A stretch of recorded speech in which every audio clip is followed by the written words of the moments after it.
सुनीता की 3 बहू थी। सबसे बड़ी बहू काजल, दूसरी बहू नेहा और सबसे छोटी बहू भावना। सुनीता अपने दूसरे नंबर वाली और सबसे छोटी बहू से बहुत प्यार करती थी क्योंकि उसकी दोनों बहुएं गोरी थी। वहीं दूसरी ओर सुनीता अपनी सबसे बड़ी बहू काजल को एक फूटी आंख पसंद नहीं करती थी क्योंकि उसका रंग काला था। ऐसे ही एक दिन माँ जी, आपकी सुबह की चाय और आपका न्यूज़पेपर। अरे कल मुही कहीं की, तुझे कितनी बार बोला है कि जैसी तू काली है ना वैसी काली चाय मुझे मत दिया कर।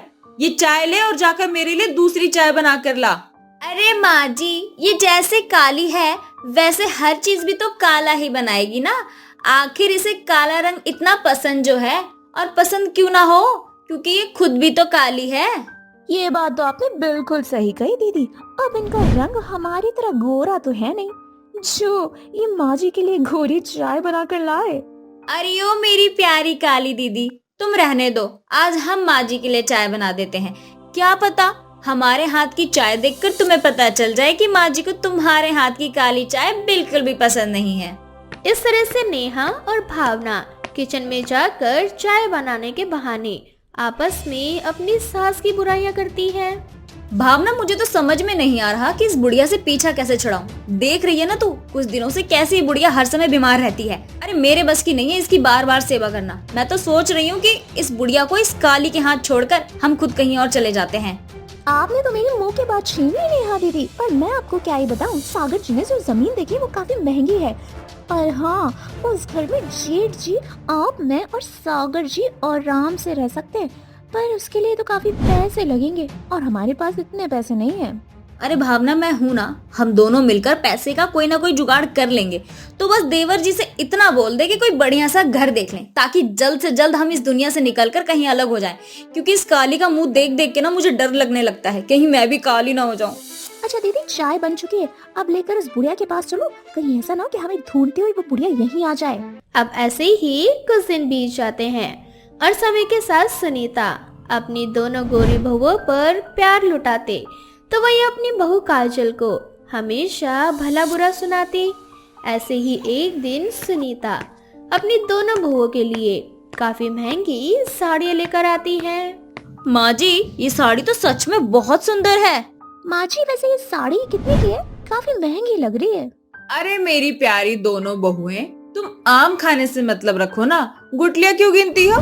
अभी तुम्हारी सास जिंदा है और जब तक मैं हूँ ना तब तक अपनी इन दोनों प्यारी सुंदर सुंदर गोरी बहुओं के ऊपर ऐसे ही प्यार और पैसे लुटाती रहूंगी।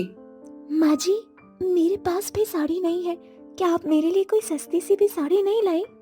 अरे तुझे नई साड़ी की जरूरत क्या पड़ गई? और वैसे भी तू नई साड़ी लेकर क्या करेगी? अपना रंग रूप देखा है तूने? कहाँ तू कोयले की खदान और ये मेरी दूध जैसी गोरी गोरी प्यारी प्यारी बहुएं। नई साड़ी तो मैं इन्हें ही ला कर दूंगी। और मेरी प्यारी बहुओं, अगर तुम्हारे पास कोई पुरानी साड़ी हो तो इस बेचारी को दे दो। सुनीता के कहने पर नेहा और भावना अपनी खराब साड़ियाँ काजल को दे देती है। पर यह सब कुछ काजल का पति विनोद देख लेता है और उसे ये सब जरा भी अच्छा नहीं लगता। बस बहुत हो गया काजल, आखिर कब तक मेरे घर वाले तुम्हारे रंग के लिए तुम्हें कोसते रहेंगे?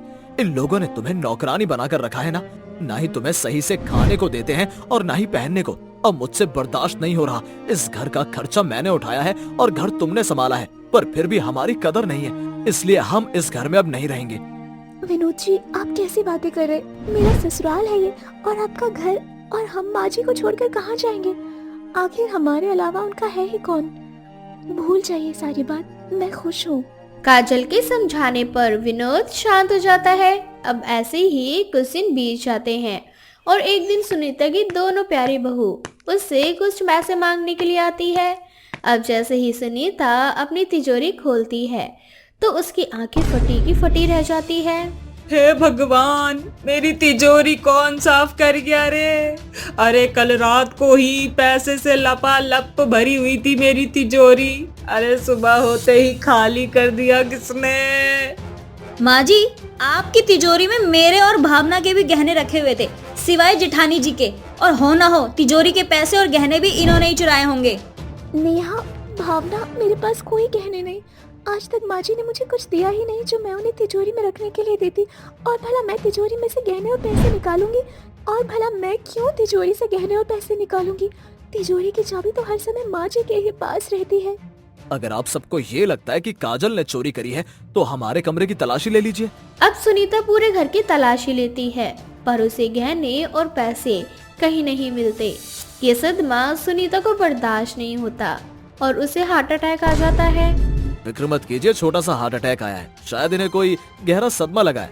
पर आप लोगों से विनती है कि अब आप लोग इन्हें किसी भी प्रकार का कोई सदमा ना पहुंचने दें और अच्छे से इनका ख्याल रखें।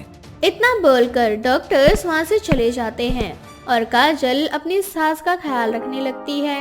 अब पहले से सुनीता खुद को बेहतर महसूस करती है और एक दिन उसकी दोनों लाडली बहू आकर उससे कहती है, माँ जी, आज शाम तक हम इस घर को छोड़कर कहीं और चले जाएंगे। हम दोनों देवरानी जिठानी ने एक नया घर खरीदा है, अब से हम वहीं रहेंगे। आप जिठानी जी के साथ रहना। और हाँ माँ जी, हम आपसे वादा करते हैं कि जब हम बड़ा घर लेंगे ना तब आपको भी अपने साथ रख लेंगे। तब तक आप जिठानी जी के साथ ही रहना। इतना बोलकर नेहा और भावना हंसती हुई वहाँ से चली जाती है क्योंकि सुनीता काजल को जरा भी पसंद नहीं करती थी, इसलिए वो उसके साथ भी नहीं रहना चाहती थी। नहीं, मैं अपनी काली बहू के साथ तो नहीं रह सकती। मैं अपनी दोनों गोरी बहुओं से कह देती हूँ काजल और विनोद को इस घर से निकाल दें, ताकि काजल के जाने के बाद हम तीनों सास बहू आराम से इस घर में रह सकें। इतना सोचकर सुनीता बात करने के लिए अपनी दोनों बहुओं के पास जाती है और जैसे ही दरवाजे पर पहुंचती है तो वो अपनी दोनों बहुओं की बात सुनती है। सच में दीदी, बुढ़िया तो माला माल थी। अब बुढ़िया को कभी पता नहीं चलेगा कि उसकी तिजोरी की सफाई हम दोनों ने करी है और उन्हीं पैसों से हमने अपना घर लिया है। अब हम चले अपने नए घर में और बुढ़िया रहेगी अपनी काली कुरूठी बहू के साथ। इन दोनों ने मेरे साथ कितना बुरा किया, कितना भरोसा किया था मैंने इन दोनों पर, लेकिन इन दोनों ने मुझे धोखा दिया। मैंने हमेशा काजल बहू के साथ कितना गंदा व्यवहार करती रही, उसके ऊपर चोरी का इल्जाम लगाया, लेकिन फिर भी आज काजल बहू ने मेरा साथ दिया। वो मुझे कभी छोड़कर नहीं गई और ये दोनों मेरे पैसों पर अपना आशियाना बना रहे थे। कोई बात नहीं, अब मैं अपनी गलती सुधारूंगी काजल बहू के साथ रहकर। अपनी लाडली बहुओं की बातें सुनकर सुनीता की आंखें खुली की खुली रह जाती है और उसे समझ में आ जाता है कि रंग रूप में कुछ नहीं रखा।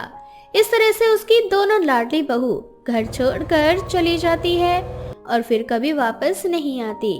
तो वहीं दूसरी ओर काजल अपनी सास का बहुत अच्छे से ख्याल रखती है और इस तरह से सुनीता के मन में अपनी दोनों गोरी बहुओं के लिए नफरत और काजल के लिए प्यार पैदा हो जाता है। निशा और चंदा कहने को तो देवरानी और जेठानी थी, पर वो दोनों एक दूसरे को देखना तक पसंद नहीं करती थी। पर घर में जब भी कोई सामान आता तो वो दोनों देवरानी जेठानी बहन की तरह एक हो जाती और एक दूसरे पर अपना प्यार लुटाने लगती। ऐसे ही एक दिन निशा और चंदा की सास मोहिनी अपने कमरे की सफाई कर रही होती है कि तभी उसे अपने अलमारी में अपनी एक बहुत पुरानी साड़ी मिलती है। उस साड़ी को देख मोहिनी खुद से कहती है, अरे ये तो मेरी पुश्तैनी साड़ी है जो मेरी सास को मेरी दादी सास ने दी थी और मुझे मेरी सास ने। अब मेरी बारी है कि ये साड़ी अपनी बहुओं को दूं, पर मैं अपनी साड़ी किस बहू को दूं, क्योंकि एक साड़ी और मेरी बहू तो दो हैं। आखिर इस साड़ी का असली हकदार कौन होगा? मोहिनी अपने हाथों में साड़ी लिए ये सब कुछ सोच ही रही होती है कि तभी वहाँ निशा और चंदा आ जाती है। मोहिनी के हाथों में इतनी सुंदर साड़ी देखकर उन दोनों की आंखें फटी की फटी रह जाती है और दोनों के मन में उस साड़ी को लेने का लालच जग जाता है। और मोहिनी की दोनों बहू मोहिनी से कहती हैं, अरे माँ जी, कितनी सुंदर साड़ी है आपके पास, लेकिन माँ जी हमने तो आपको कभी भी इस साड़ी में नहीं देखा, तो ये साड़ी किसकी है? बहू, ये पुश्तैनी साड़ी है। ये साड़ी मेरी सास को उनकी सास ने दी थी और मुझे मेरी सास ने। क्या पुश्तैनी साड़ी? भला पुश्तैनी साड़ियाँ भी होती हैं? पर मैंने तो आज से पहले पुश्तैनी हार, पुश्तैनी संदूक, पुश्तैनी घर के बारे में ही सुना था, पर आज पहली बार देख रही हूँ पुश्तैनी साड़ी। पर जो भी कहूँ माँ जी, ये साड़ी है बड़ी सुंदर। सुंदर तो होगी ही ना।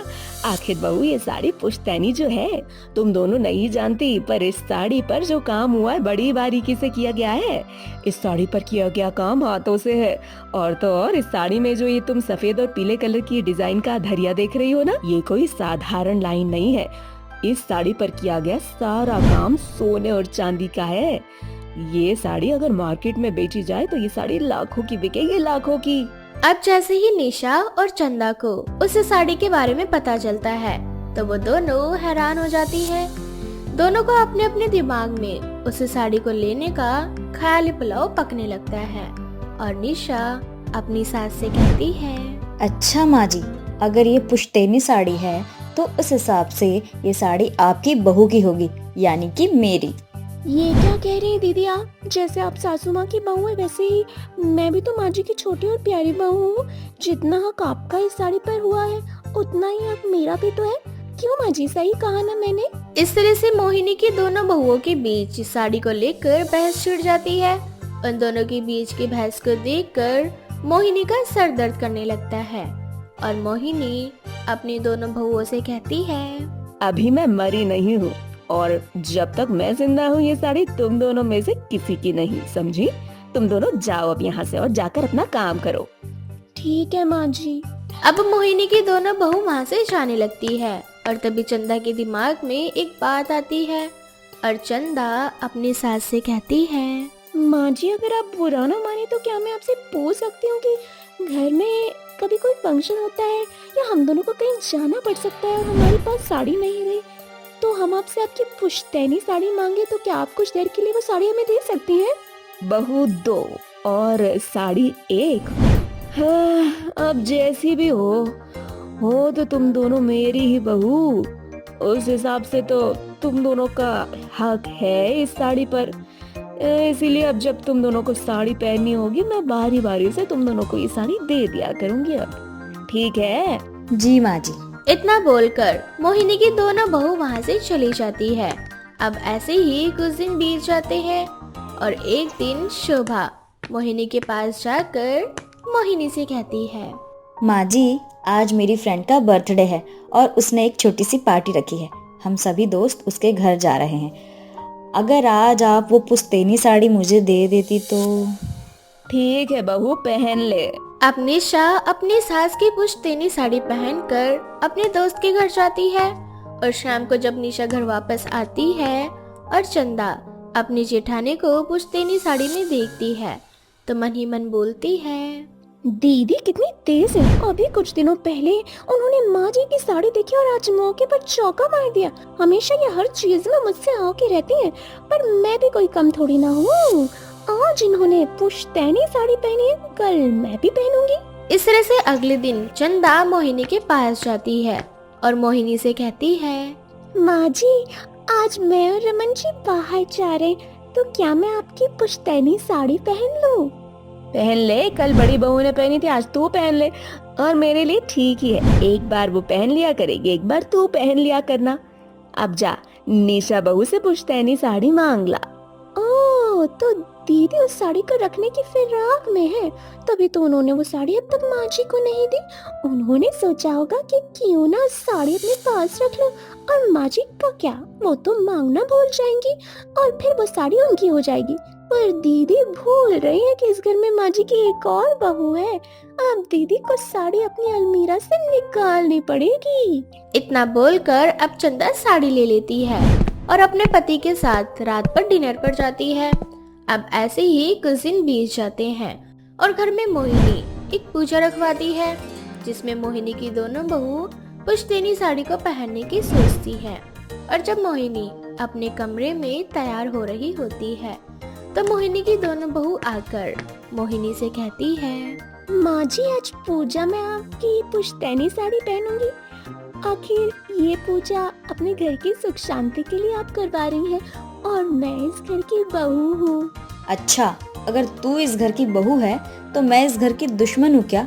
अरे घर में शांति पूजा हो रही है तो जितना अधिकार तेरा है उतना ही मेरा भी। और वैसे भी तू भूल मत, लास्ट टाइम पुश्तैनी साड़ी तूने पहनी थी तो उस हिसाब से इस बार ये साड़ी मैं पहनूंगी।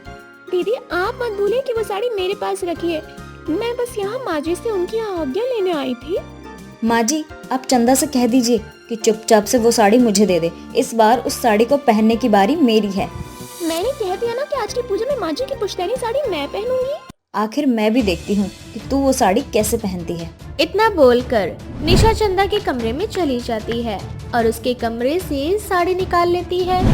लेकिन ये बात चंदा को जरा भी रास नहीं आती और वो उसके हाथ से साड़ी छीन लेती है। चंदा की ऐसी बातें सुनकर निशा को बहुत गुस्सा आता है और जब उसके हाथों से साड़ी छीन लेती है, इस तरह से दोनों बहू आपस में साड़ी छीन कर लड़ने लगती हैं। चंदा, मैंने कहा ना, ये साड़ी छोड़ दे, ये मैं पहनूंगी। पर ये साड़ी मुझ पर ज्यादा जचती है, इसीलिए ये साड़ी आज मैं ही पहनूंगी। इस तरह से दोनों बहू के बीच की लड़ाई होने लगती है और छीना झपटी में थोड़ी सी साड़ी फट जाती है। और जब ये मोहिनी देखती है तो उन दोनों के हाथ से साड़ी छीन लेती है और उन दोनों से कहती है, कल मोही कहीं कि तुम दोनों ने मेरी पुश्तैनी साड़ी फाड़ दी, इसीलिए अब से मैं ये रीत बदलती हूँ, क्योंकि दो बहू एक साड़ी नहीं हो सकती। इसलिए अब मैंने फैसला कर लिया है, अब मैं अपनी ये पुश्तैनी साड़ी अपनी बेटी को दूंगी।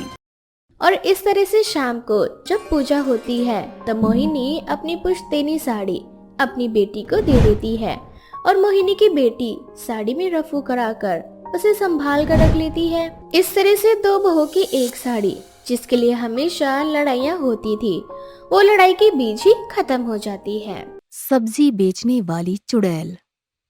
रमाकांत अपने बेटे पिंटू के साथ एक झोपड़ी में रहा करता था। रमाकांत सब्जी बेचकर अपना और पिंटू का पेट पाला करता था। पिंटू एक बोना लड़का था जिसका सब मजाक उड़ाया करते थे। रमाकांत और पिंटू गुस्से का घूंट पीकर रह जाते थे, क्योंकि रमाकांत एक गरीब होने के कारण किसी से भी उलझ नहीं सकता था। कोई नहीं, हर बंदा परफेक्ट नहीं होता। अगर तुम्हारी हाइट कम है तो क्या हुआ, तुम मेरे लिए परफेक्ट हो। तुम अपने आप को कमजोर मत समझा करो। तुम्हारे साथ मैं हूँ और जिंदगी भर तुम्हारे साथ ही रहूंगा। पिताजी, इतनी गरीबी है, एक टूटी फूटी झोपड़ी में तो रहते हैं और हम सब्जी बेचकर अपना गुजारा करते हैं। देखो ना, तुम मेरे लिए कितना कुछ सहते हो। ऊपर से मेरा कद छोटा होने की वजह से सब लोग कुछ ना कुछ सुना के चले जाते हैं। पिंटू, मुझे इस बात से कोई फर्क नहीं पड़ता कि कोई मुझे क्या कह रहा है और क्या नहीं कह रहा है। मेरे लिए तुम अनमोल हो, इससे ज्यादा मुझे कुछ नहीं चाहिए। रमाकांत पिंटू के साथ सब्जी इसी तरह से बेचा करता था और अपना गुजारा चलाया करता था। एक दिन वो सब्जी बेचने गया और थक जाता है। आज तो धूप बहुत तेज है और आज तो सब्जियां भी नहीं बिकी। एक काम करता हूँ, थोड़ी देर इस पेड़ के नीचे बैठ जाता हूँ। थोड़ा सा आराम करके फिर दोबारा सब्जी बेचना शुरू कर दूंगा। और वहीं पर लेट जाता है। लेटे लेटे जब वो देख रहा होता है तो उसको पेड़ की कुछ टहनियां सूखी नजर आती हैं। ये पेड़ तो सूखा दिख रहा है, चलो इस पेड़ की टहनियों को तोड़ लेता हूँ। कम से कम घर में जो चूल्हा जलेगा उसके ईंधन में तो काम आएगा। तभी उसे तेज तेज किसी के रोने की आवाज आती है। रमाकांत डर जाता है और चारों तरफ देखता है। अरे, ये रोने की आवाज कहाँ से आ रही है? कोई दिख भी नहीं रहा। इस पेड़ को मत काटो, खबरदार अगर तुमने इस पेड़ को काटने की कोशिश की। रमाकांत आवाज को नजरअंदाज करके पेड़ पे से लकड़ियां काटकर ले जाता है, परंतु वो ये नहीं जानता कि उस पेड़ पर एक चुड़ैल का घर होता है, जो बहुत ही बुरी चुड़ैल होती है। इस बात से अनजान वो उन लकड़ियों को घर ले आता है और खाना बनाने के लिए काम में ले लेता है। जैसे ही रात को रमाकांत सोया हुआ होता है। रमाकांत, तुमने अच्छा नहीं किया मेरे घर को तोड़कर। अब इसका सबक तो मैं तुम्हें सिखाऊंगी। रमाकांत घबरा कर उठ जाता है। अरे, ये कैसा सपना था मेरा? जैसे कोई चुड़ैल आई हो मेरे सपने में। मैं तो सोया हुआ था, शायद मैंने कोई बुरा सपना देखा है। रमाकांत अगले दिन सुबह उठकर अपने ठेले पर सब्जियां लगाकर बेचने के लिए चल पड़ता है और उसी पेड़ के नीचे से गुजर रहा होता है। तभी उसे अपने पैरों के नीचे से किसी के गुजरने की आहट होती है। अरे, ये क्या? मेरे पैरों से अचानक से कोई साया सा कैसे निकल के गया है? मुझे लगता है कुछ तो गड़बड़ है। तभी चुड़ैल उसको हवा में उड़ा देती है और वो बेहोश हो जाता है। वो रमाकांत को पेड़ के पीछे छुपा लेती है और रमाकांत का रूप धारण करके सब्जी का ठेला लेकर सब्जी बेचना शुरू कर देती है। सब्जी ले लो, सब्जी ले लो, सब्जी ले लो भाई। अरे रमाकांत, बहुत दिनों बाद दिखाई दिए, कहीं गए हुए थे क्या? तुझे सब्जी लेनी है तो ले, नहीं तो चलता बन यहाँ से। अरे रमाकांत, तू मुझसे ऐसी बात क्यों कर रहा है? अरे तू मुझे पहचानता नहीं क्या? एक दिन की छुट्टी क्या ली, तू तो मुझे भूल ही गया। तभी चुड़ैल अपने असली रूप में आ जाती है। चुड़ैल उसको पकड़कर खा जाती है और फिर दोबारा रमाकांत का रूप धारण करके सब्जी बेचना शुरू कर देती है। और जब शाम हो जाती है तो वो चुड़ैल सब्जी का ठेला लेकर उसी पेड़ के नीचे आ जाती है और पेड़ पर चढ़ जाती है। रमाकांत को होश आ जाता है। अरे मैं बेहोश कैसे हो गया? मेरी सब्जी भी आज इतनी नहीं बिकी। मेरे बेहोश होने की वजह से आज का काम चौपट हो गया। चलो, शाम हो गई है, अब भला कौन सब्जी खरीदेगा? घर ही जाना बेहतर होगा। रमाकांत अपने घर की ओर चल पड़ता है और अगले दिन फिर दोबारा सब्जी लेकर वहीं पर आता है। चुड़ैल फिर से उसे बेहोश करके उसका ठेला लेकर चली जाती है। सब्जी ले लो, सब्जी ले लो, ताजी ताजी सब्जी ले लो। सब्जी वाले भैया, ये मटर कैसे दी है? 30 रुपए किलो। 30 रुपए किलो? दिमाग खराब है क्या? पूरे बाजार में 20 किलो बिक रही है और तुम 30 रुपए किलो बेच रहे हो। वैसे भी तुम्हारी मटर तो बाकी बाजार की मटरों से बेकार ही है। तो तुझे फ्री में दे दूं क्या? ये क्या बोलने का तरीका है? मैं तुझे बताता हूँ मेरा बोलने का तरीका क्या है।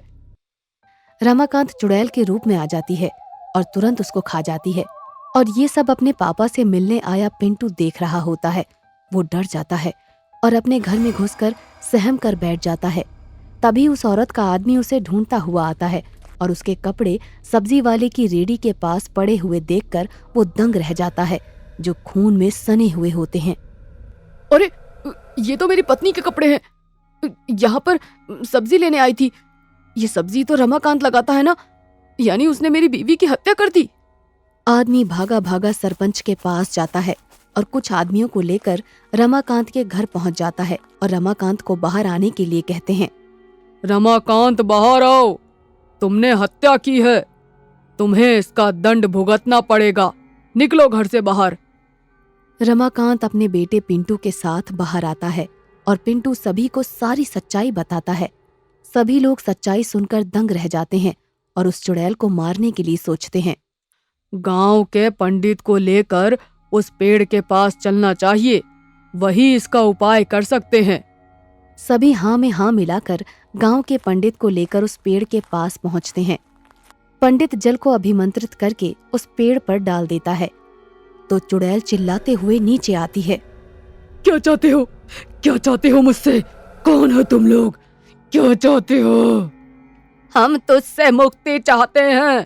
पहले इस बात का जवाब दे कि तू कौन है और इस गांव के लोगों को मारकर क्यों खा रही है? मैं इस पेड़ पर रहा करती थी। रमाकांत ने मेरा घर तोड़ दिया।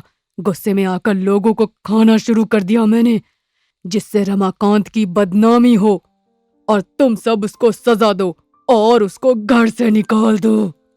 मुझसे बहुत बड़ी गलती हो गई, मुझे माफ कर दो। मैं नहीं जानता था कि इस पर तुम्हारा बसेरा है, नहीं तो मैं उन लकड़ियों को बिल्कुल भी नहीं तोड़ता। मेरा एक ही बेटा है और मैं सब्जी बेचकर अपना गुजारा करता हूँ, वो भी बोना है, जिसकी वजह से मुझे सभी लोगों से सुनने को मिलता है। मैंने अपने गुजारे के लिए तुम्हारे घर की लकड़ियां तोड़ी थी। अब तो रमाकांत ने माफी मांग ली है, अब तुम क्या चाहती हो? रमाकांत, मैं इन सब चीजों से अनजान थी कि तुम इन सब चीजों से परेशान हो, नहीं तो ये सब मैं करती ही नहीं। मुझे अपनी मुक्ति का रास्ता मिल गया है। पंडित, तुमने जिस अभिमंत्रित जल से मुझे बुलाया है, उसी अभिमंत्रित जल को मुझ पर डालोगे तो मुझे मुक्ति मिल जाएगी। पर जाते जाते रमाकांत, मैं तुम्हारे बोने बेटे को उसकी लंबाई वापस देना चाहती हूँ, जिससे तुम्हें कभी भी किसी की बात न सुननी पड़े और तुम्हें मैं इसकी लंबाई बढ़ाने का रास्ता बताती हूँ।